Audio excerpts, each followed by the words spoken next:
Ya pertama kan setuju net zero nggak? Setuju nggak?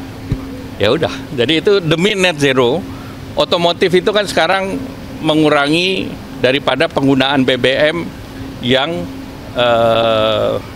bukan Euro 4. Ya. Ada potensial investor nggak Pak saat di pertemuan di D8 nanti? Jadi pertama D8 itu kan menyamakan langkah untuk menghadapi situasi global secara geopolitik hari ini, tentu termasuk apa yang terjadi di Timur Tengah, di Gaza. Karena kita semangatnya dari developing country kan sama untuk mendukung Palestina. Nah yang kedua, bagaimana pemberdayaan UMKM dan bagaimana UMKM di negara D8 ini bisa bekerja bersama-sama. Nah tentu kerjasama ini yang memungkinkan untuk ke depan didorong. Nah tentu berbeda dengan yang lain di mana ujungnya adalah investasi yang relatif besar. Kalau ini bagaimana level playing field kan para investor di negara-negara D8 tersebut. Di samping itu juga membuka kesempatan pasar di D8 untuk bisa dimanfaatkan secara bersama.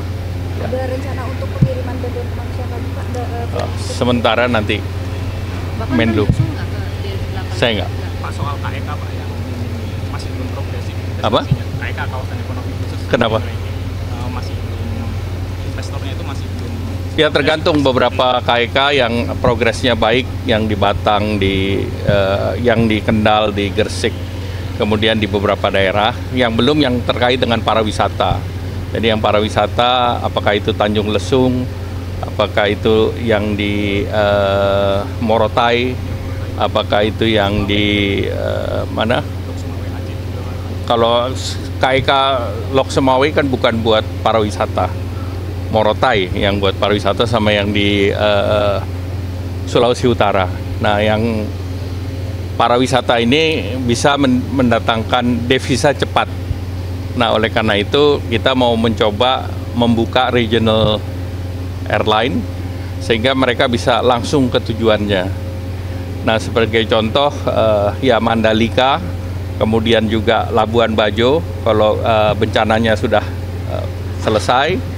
Nah ini akses pesawat langsungnya akan coba didorong sehingga dengan demikian pintu untuk menarik turis semakin besar. Ada upaya untuk mengubah insentif tertentu atau menambah? Dengan membuka jalur internasional itu kan insentif tersendiri. Yang penting jembatan udaranya dibuka. Untuk tenan itu Pak? Kalau tenan kan sekarang sudah punya paket sendiri-sendiri di masing-masing kawasan. Jadi ya. Konfirmasi ini Pak, yang belum progresif itu beberapa investornya hanya di KEK sektor Yang masih kita perhatikan yang pariwisata. itu mengapa sih Pak? Ya balik, kalau nggak ada penerbangan bagaimana turis datang? Kalau dia harus ke Jakarta dulu, dari Jakarta baru ke katakanlah ke Mandalika, ke Labuan Bajo, harus ke Jakarta dulu baru Sulawesi Utara kan bolak-balik. Seperti COVID dulu direct flight-nya banyak dari regional langsung. Ya, terima kasih. Rupiah Pak 16.000 sudah menjadi Kenapa? rupiah 16.000 sudah menjadi kekhawatiran pemerintah belum sih Pak? Di level sekarang. Kita lihat itu kan kita nggak bisa lihat sehari, kayak stock market nggak bisa dilihat sehari. Tapi Nanti kita lihat. penyebabnya Nanti kita lihat. Pak, Ya. kan dari PP 15% ditetapkan tahun depan apa sih Pak? Sedangkan kan ekonomi juga mengatakan udah kelas menengah sedangkan tidak. Ya, terima kasih. Ya, pertama PPN tahun depan yang menentukan adalah undang-undang. Dan undang-undang itu adalah hampir seluruh fraksi kecuali PKS. Jadi yang menentukan bukan pemerintah. Tetapi pemerintah kemarin sudah mengeluarkan paket insentif untuk memperkuat daya dorong daripada kelas menengah. Dan kemarin banyak insentif diberikan termasuk misalnya listrik 50% untuk 2.200 VA atau watt ke bawah. Nah itu penerima manfaatnya itu mendekati 81,4 juta atau 97% dari pelanggan listrik. Nah itu sangat bisa menunjang daya konsumsi ke depan. Kemudian kemarin sudah diumumkan bahan pokok penting itu kan PPN-nya 0.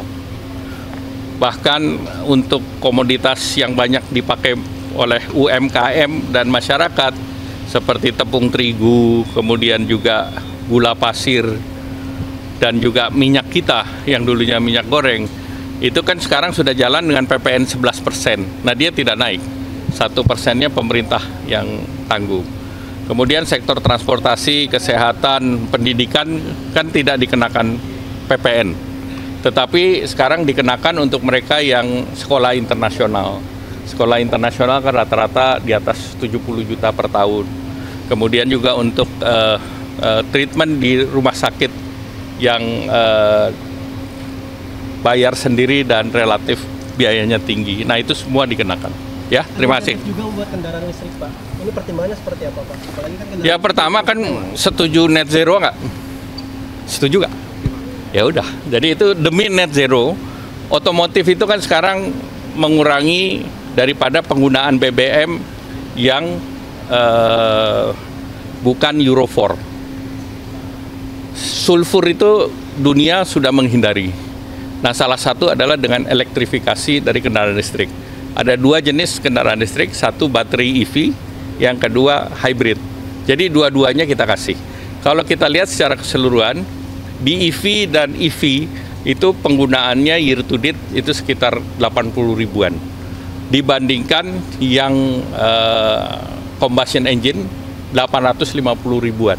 Jadi hanya sekitar 10%. Nah, ini yang harus kita dorong lebih tinggi lagi. Dan kedua, Indonesia dalam waktu dekat bisa memproduksi baterai.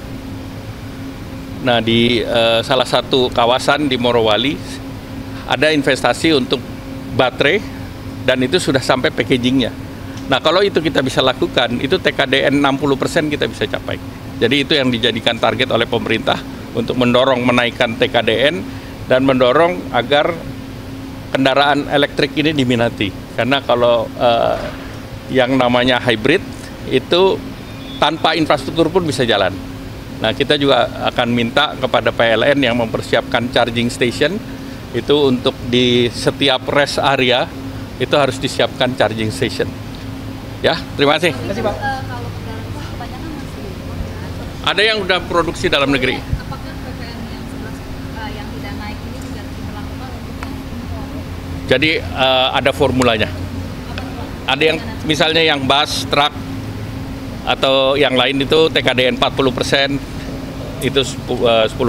Kalau yang TKDN-nya lebih rendah, 5%.